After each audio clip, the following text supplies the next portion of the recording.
Chapter 11, First Year, Birthdays, Books, and the Beatles. Fortunately, Madame Pomfrey was able to undo the hex with a few flicks of her wand. She still lectured all of them on misuse of dangerous magic. As if we all wanted to look like Bigfoot. James complained as they left the hospital wing, skin still tinging from the hair growth. It had to be Severus. He coated the sweets in one of his potions. I know it. Sirius seethed. Yeah, we all know it, mate.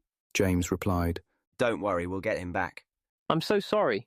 Peter wailed for about the 100th time. I really thought they were from my mum. It's fine, Peter. James patted his shoulder. Just wish you'd given them to us first thing on a Monday. Then we could have at least bunked off Transfiguration. I demand retribution! Sirius shouted, raising his wand dramatically. Remus laughed. James did too. And you shall have it. He replied, pushing his glasses back on his nose. Patience is a virtue, Black. Vengeance like this takes time. Don't suppose you've got any other brilliant ideas, Remus? Sorry. Remus shook his head. His heart was still pounding from the terror of it. If he had seen Snape at that moment, he would have throttled him. Never mind pranking him.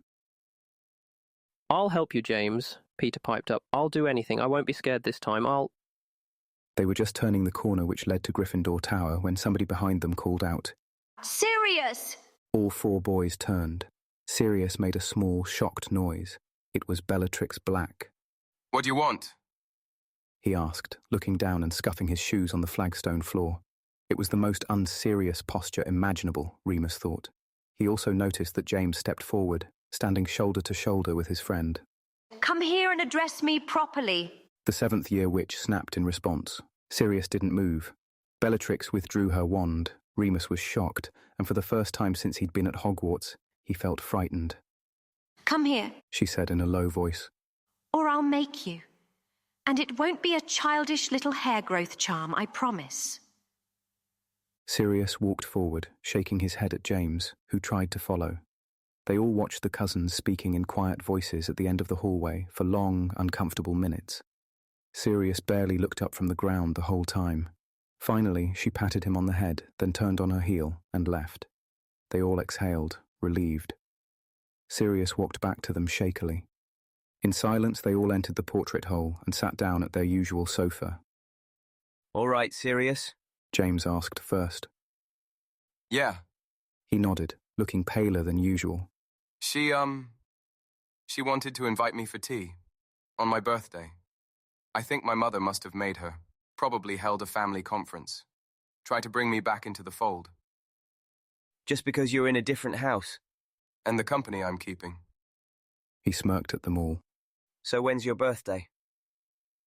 2 weeks. The 3rd. I have to go to this tea, though. Bella's not joking about knowing some really vile curses. We'll do something afterwards, then. Something good, yeah? Peter and Remus nodded enthusiastically, but in the back of Remus's mind he remembered that the 3rd was the night of the full moon. Sirius turned 12 and Remus wasn't there to celebrate it, though he didn't think anyone minded. James was Sirius's best friend after all, and Peter still liked to think that James belonged to him a little bit too. So Remus would have been the odd one out, even if he hadn't been locked away in a shack trying to tear himself apart. Madame Pomfrey tried him with a sleeping draught this time, before the moon rose, but it apparently had no effect. What was worse, he managed to give himself his biggest scar yet, right across his back. Pomfrey made him stay in the hospital wing all day afterwards, which was actually fortuitous. It meant he could just tell his friends he'd been suddenly taken ill. They were still a bit confused as to why he hadn't told them anything about feeling sick beforehand, but went along with it. They probably already thought he was fairly odd, and by now accepted mostly anything he told them. He wouldn't have enjoyed the birthday. James talked to Madame Hooch and arranged a lunchtime flying session for the three of them. After dinner, before Sirius had to go and change for tea with his cousins, James and Peter led the Gryffindor table in a round of happy birthday, followed by, for he's a jolly good fellow. According to the students Remus heard from afterwards, they had sung, and so say all of us, over and over, getting louder each time until Professor McGonagall had to threaten them with detention if they didn't stop. As November marched on, the days grew shorter and the castle darker. They spent less of their time outside, and more of it huddled by the fire in the common room, playing card games and plotting revenge against Snape. The first term was drawing to a close, and the teachers seemed to be piling on more homework than ever. Whenever Sirius and Remus were away from Peter and James, usually when the other two were in the library, Sirius was reading to him. They finished A History of Magic in just under 2 weeks, and then alternated between A Beginner's Guide to Transfiguration and Magical Drafts and Potions for the rest of the term. When the Marauders worked on their homework as a group, he even took to reading aloud, as if to himself, claiming it helped him think. This was very much to James's annoyance, who preferred silence. Though they couldn't possibly cover the entire syllabus in such a short time, to everyone's amazement, including his own, Remus's marks were improving at an astonishing rate. Sirius had apparently had the right idea. Remus's ability to retain and recall information was remarkable, and he found himself raising his hand in lessons for the first time in his life. Sirius's marks, on the other hand, began to fall. He spent so much time trying to secretly assist Remus that he apparently no longer did any of the extra reading he'd prided himself in all year. As it was, his own homework became average, passable, and fell behind James's for the first time. James was oblivious, of course, and merely assumed that there was actually improving. "But you spend so much time in the library," Remus whispered to him once after Sirius had received an acceptable mark on his charms essay. "I thought you were studying." Remus himself had still not worked up the courage to visit the library. The thought of all of those books horrified him. I am studying. Sirius replied cheerily. Just not this stuff. He folded the essay away. I'm looking up cognitive interpretation spells. You know, so you can read by yourself. It's really tricky, OWL level actually, but I think I've almost got it. Don't worry, Lupin. It's not as if I'm failing. This is much more interesting anyway. Remus felt horribly guilty, of course, as well as mildly ashamed that Sirius was devoting so much time to helping him. He honestly could not remember a time in his life that anyone had ever tried so hard on his behalf. It made him wish he could do something, anything in return. But other than having a difficult family, Sirius Black seemed to want for nothing at all.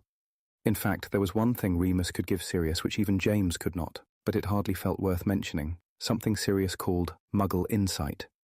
It began when Remus finally plucked up the courage to ask about Sirius's record collection. Sirius was only too happy to share. Other than his racing broom, which was still at home, his albums were his dearest possessions. Remus could easily see why. He had Introducing the Beatles, A Hard Day's Night and Help, as well as Abbey Road, Beggar's Banquet, and Sticky Fingers. Mick Jagger has to be the coolest Muggle I've ever seen. Sirius gushed. 2 Led Zeppelin albums. Remus hadn't listened to them before, but the older boys at St. Edmunds were all obsessed, and a Simon and Garfunkel LP hidden at the back. Wizards, it turned out, did not generally think much of Muggle music. All of Sirius's records had been gifted to him by his cousin, Andromeda, who was apparently the first black sheep of the Black family, having left school a few years beforehand and married a Muggle. I hardly ever see her, Sirius explained. Not since the wedding, but she posts these to me every now and then. She sends them the Muggle way, so Mum doesn't find out. She doesn't understand how the post office works. So although he had an impressive collection by any 11-year-old standards, Sirius' musical passions existed almost entirely in a vacuum. He wasn't aware of any other Beatles songs than the ones he already had, pressed into vinyl. He had never listened to the radio, or watched Top of the Pops, or even opened a copy of NME before. As such, he found Remus endlessly fascinating on the subject of music and Muggle culture. You've actually seen them, though, he said, awed. You've seen them performing. Not in real life or anything, Remus replied uncomfortably. No, I know. On the telephone. Sirius nodded sagely. Remus stifled laughter. On the television, He corrected. It's more like those moving paintings you lot have. Only black and white. And only the Beatles. The Stones came on once, and Matron made us turn it off because of their hair. What about their hair? Too long. Remus shrugged. She said they looked dirty. My hair's much longer. Sirius said, frowning. Yeah, it is. But Muggle boys don't have long hair, not normally. Don't tell him that. Peter teased. He'll shave his head. He threw a gobstone across the board on the floor. They'd been playing a lazy game off and on for the past few days, trying to teach Remus the rules. It rolled into one of Sirius's stones and knocked it out of the ring, immediately squirting out a disgusting smelling liquid, which Sirius barely dodged in time. Peter grinned. Ha! Take that, Muggle lover. Sirius swore loudly and left to change his clothes.